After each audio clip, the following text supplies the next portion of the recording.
you're a realtor looking to get started with YouTube ads and run YouTube ads to get more leads, then this video is for you. This is part 2 of something that a series that I'm recording. I already recorded part 1. In case you've lost it, go ahead and watch it right here or here. That part 1 covers the fundamentals, and in this video part 2, I'm gonna break down more of the technicalities, the tech setup, and more of the nitty gritty and what changed over the past few years about keywords and out groups and campaign setup and all that stuff. So now let's just get into it. Now, a few things that I wanted to cover about the specifics in YouTube ads in 2025. A few things that changed. Right now, Google is removing the ability to select the specific video option when picking the campaign, right? But aside from that, now you can either pick between Performance Max and Demand Gen. I'm gonna show you what that is later. It's not, YouTube ads is not going away. It's just changing slightly in terms of like the placements, right? But it's, you know, of course, YouTube ads is not going away. I'm telling you this because I've seen on the internet some people are saying, "Oh, YouTube ads going away." It's not true at all. But campaign objective, always select leads, right? If I'm working with my on my agent's account, right? And now, in terms of like the conversions, I can make a separate video. I'm using a dummy account right now. I can make a separate video alone about setting up conversion tracking. I just want to give you the basics, the fundamentals. Now here's select your campaign type. That's what I was saying before.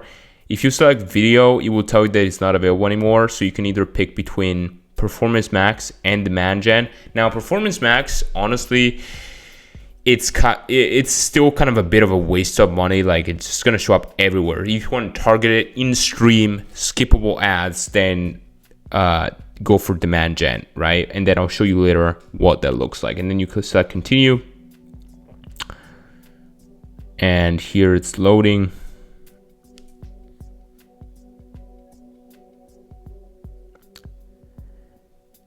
Now, again, real estate, you don't really run a product feed campaign. Campaign goal, you got conversions, not clicks, right? And then again, conversions goals, really important step. Again, let me know in the comments if you want me to make a separate video about that.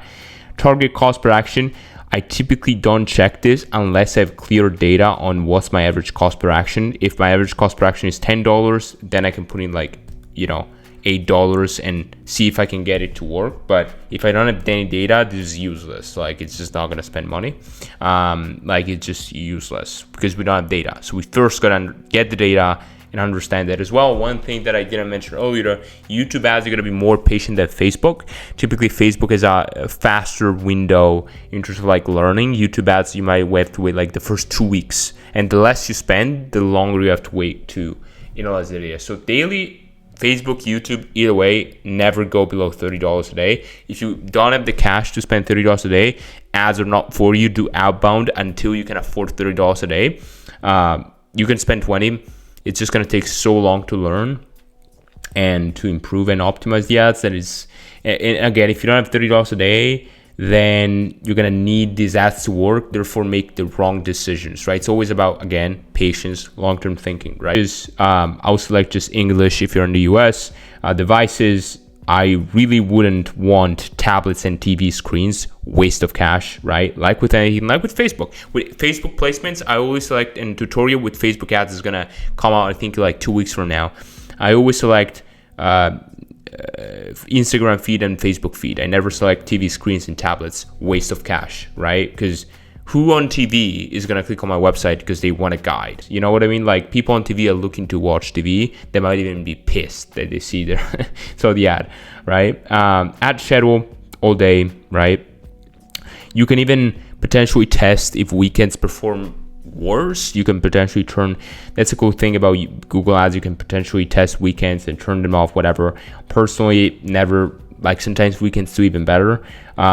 Then campaign your options here. Again, it's about tracking URLs, URL parameters, etc. For example, sometimes what I do with URL parameters is I'm trying to understand what specific creative drove the conversion. If I'm testing multiple, that's where you need this stuff. But again, I could talk about this for hours. Let me know in the comments if you want me to make a separate video about it. Just covering kind of a broad overview here. And then you got ad group 1, right?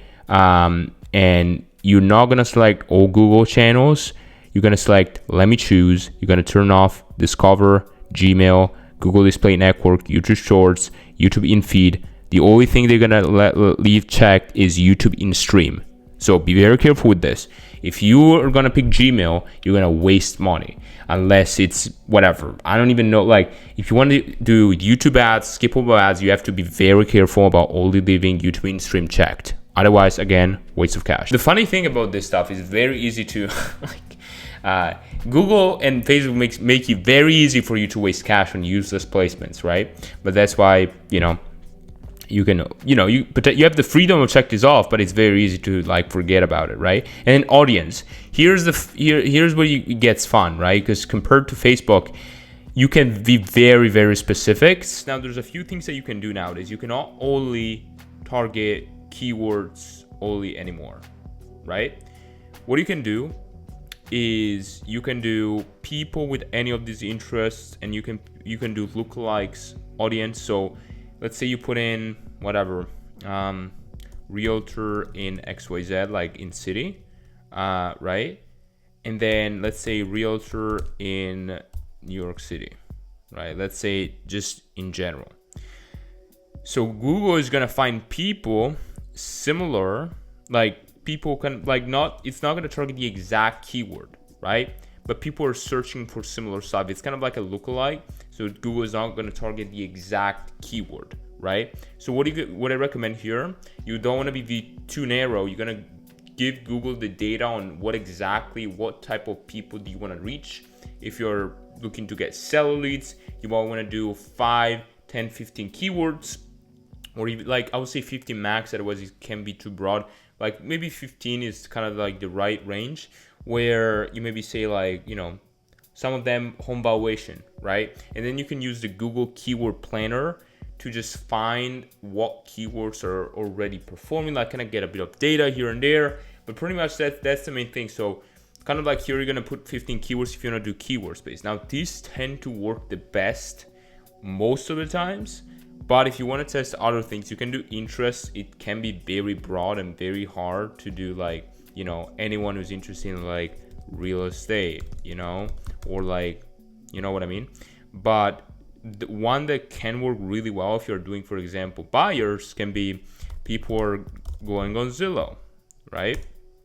Realtor.com, Trulia, and then you just basically, this is kind of like a lookalike. Again, same concept here.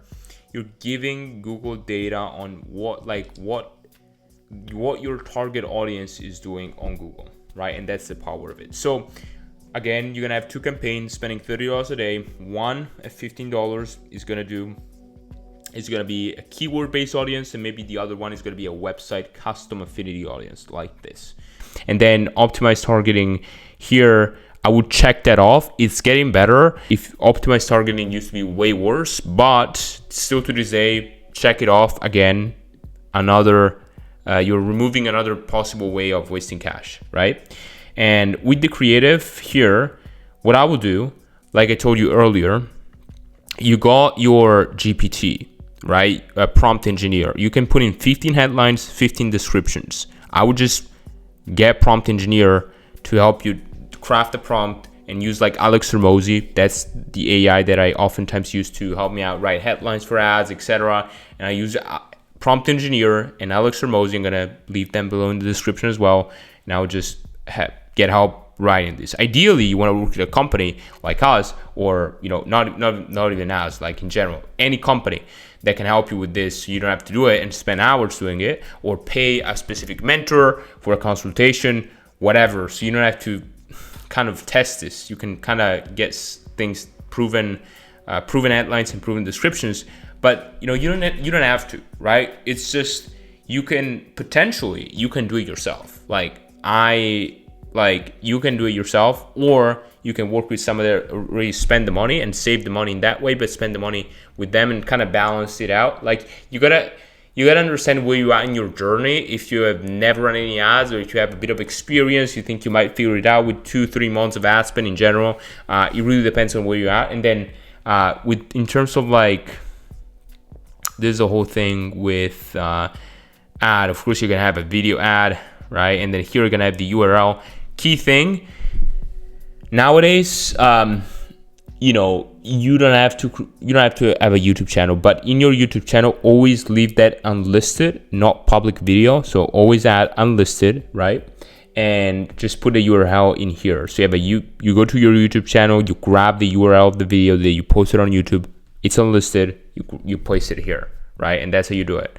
And then you test one ad, and then you just repeat. You test different targeting, same ad, same targeting, different ad, right? And that's how you test it with the scientific method. Again, if you understand the basics, this stuff is very easy. Now, let me know if you want me to create a detailed video about the conversion tracking, that stuff, because that's the real juice. But I just wanted to cover the broad thing, so at least you knew like kind of the basics. I just wanted to make this video as short as possible. I know it's probably already 20 minutes. So if you want me to make a detailed video about specific topics, right, let me know. I'll be happy to do that. I just wanted to give you a broad spectrum, so at least then you can search for specific things that you might need help with, or write a comment below. I'll be happy to help.